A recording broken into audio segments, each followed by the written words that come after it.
नमस्ते दोस्तों, स्वागत है आपका फोक टेल्स चैनल पर। आज हम एक ऐसी यात्रा पर निकलने वाले हैं जहां समय का कोई वजूद नहीं था। सोचिए, अगर ये दुनिया, ये सितारे और ये ज़मीन ना होते तो क्या होता। ग्रीक माइथोलॉजी के हिसाब से सृष्टि की शुरुआत कोई हसीन सपना नहीं बल्कि एक खौफनाक सन्नाटा था। आज के इस वीडियो में हम जानेंगे कि कैसे उस अनंत अंधेरे से पहली शक्तियां बाहर आईं और कैसे धरती और आसमान के मिलन ने उन टाइटन्स को जन्म दिया जिन्होंने पूरे ब्रह्मांड पर राज किया। आज हम सिर्फ शुरुआत की बात करेंगे, उस बिगनिंग की जिसके बिना ना ज़्यूस होता और ना ही कोई इंसान। वीडियो को पूरा देखना क्योंकि हर मोड़ पर एक राज छुपा हुआ है। दोस्तों, ग्रीक माइथोलॉजी के मुताबिक सबसे पहले कुछ भी नहीं था। ना ऊपर आसमान था, ना नीचे धरती थी। इस अवस्था को कहा गया केयास। केयास का मतलब आजकल की भीड़ या शोर नहीं है। इसका मतलब है एक डीप अबीस, एक ऐसा खालीपन जो जितना गहरा था इतना गहरा था कि अगर आप उसमें कोई चीज़ फेंकें तो वो हजारों साल तक गिरती ही रहे। लेकिन केयास के पेट से बिना किसी वजह के सृष्टि की बुनियादी शक्तियाँ अपने आप प्रकट होने लगी। इन्हें प्राइमोर्डियल गॉड्स भी कहा जाता है। सबसे पहले आई जिया, मदर अर्थ। जिया सिर्फ एक देवी नहीं थी, वो धरती का विशाल स्वरूप थी। उसका जिस्म ही ये मिट्टी, ये चट्टान और ये पहाड़ थे। जिया के आते ही सृष्टि को एक बुनियाद मिली। उसके तुरंत ही बाद आया टार्टरस, जो धरती के सबसे निचले हिस्से में एक अंधेरी खाई की तरह बन गया। फिर पैदा हुआ इरोस, मतलब कि डिजायर। दोस्तों, इरास सबसे ज़रूरी था क्योंकि इरास ही वो अट्रैक्शन या प्रेम की शक्ति थी जिसने बेजुबान शक्तियों को एक दूसरे की तरफ खींचा। अगर वो ना होता तो ये शक्तियाँ कभी मिलती नहीं और दुनिया कभी बनती नहीं। इनके साथ ही निक्स यानी कि रात ने जन्म लिया और एरबस यानी अंधेरा पैदा हुआ, जिन्होंने पूरे ब्रह्मांड को अपने काले आंचल में लपेट लिया।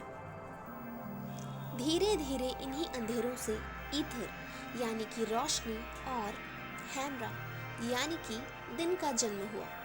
सोचिए, अंधेरे से रोशनी का ये जन्म ही दुनिया का पहला सवेरा था। अब जब जिया पूरी तरह फैल गई तो उसने अकेले ही एक ऐसी शक्ति को जन्म दिया जो उसी के बराबर थी। वो था यूरेनस यानी कि आसमान। यूरेनस इतना विशाल था कि उसने जिया को हर तरफ से ढक लिया। वो सितारों से भरा हुआ था और वो एक बड़े गुंबद सा बन गया। अब शुरू होता है सृष्टि का असली विस्तार। गिया और यूरेनस के मिलने से वो पहली नस्ल पैदा हुई जिन्होंने दुनिया के नए नियम बनाए, द टाइटन्स। ये 12 थे, 6 भाई और 6 बहनें। इनके नाम याद रखना दोस्तों, क्योंकि ये आगे की कहानी के लिए बहुत महत्वपूर्ण होने वाले हैं। ओशेनस, जो पूरी दुनिया के चक्कर लगाने वाली नदी थी। सीयस, बुद्धि और इंटेलिजेंस का टाइटन। काइरस, सितारों और कॉन्स्टेलेशंस का मालिक। हाइपेरियन, रोशनी और ऑब्जर्वेशन का टाइटन, ये सूरज का पिता भी है। आयापिटस, यानी इंसानियत का पूर्वज, क्योंकि ये प्रोमेथियस का पिता है। क्रोनस, सबसे छोटा लेकिन सबसे खतरनाक और चालाक टाइटन। और इनके साथ थी इनकी 6 बहनें, थिया, रिया, थेमिस, नेमासिनी और फीबी। ये 12 टाइटन्स इतने पावरफुल थे कि उनका एक कदम धरती पर जलजला ला देता था। लेकिन गिया और यूरेनस का परिवार सिर्फ इन टाइटन्स तक ही सीमित नहीं था। इनके बाद कुछ ऐसी शक्तियां पैदा हुई जिन्हें देखकर खुद यूरेनस को डर लगने लगा। पैदा हुए 3 साइक्लोप्स। ये विशाल राक्षस थे जिनके माथे पर सिर्फ एक बड़ी आंख हुआ करती थी। वो बड़े बड़े पत्थरों को खिलौने की तरह फेंक सकते थे। उनके बाद पैदा हुए 3 हेकाटोंक्रस। उनके 100 हाथ और 50 सिर थे। इनकी ताकत इतनी भयानक थी कि ये एक साथ 100 पहाड़ उठा सकते थे। यूरेनस, जो कि खुद एक देवता था, अपने ही बच्चों की शक्ल और ताकत देखकर डर गया। उसे लगा कि अगर ये बच्चे बड़े हो गए तो ये उसका ताकत छीन लेंगे। और यही डर ग्रीक माइथोलॉजी के पहले क्राइम की वजह बनी। यूरेनस ने इन बच्चों को धरती की गहराइयों में वापस कैद करना शुरू कर दिया और यहाँ से शुरू हुई वो नफरत जिसने आगे चलकर पूरे ब्रह्मांड का नक्शा पलट दिया। इस शुरुआती कहानी से हमें ये सीख मिलती है कि सृष्टि का नियम ही है बदलाव। सबसे पहले कियास था, फिर आया ऑर्डर।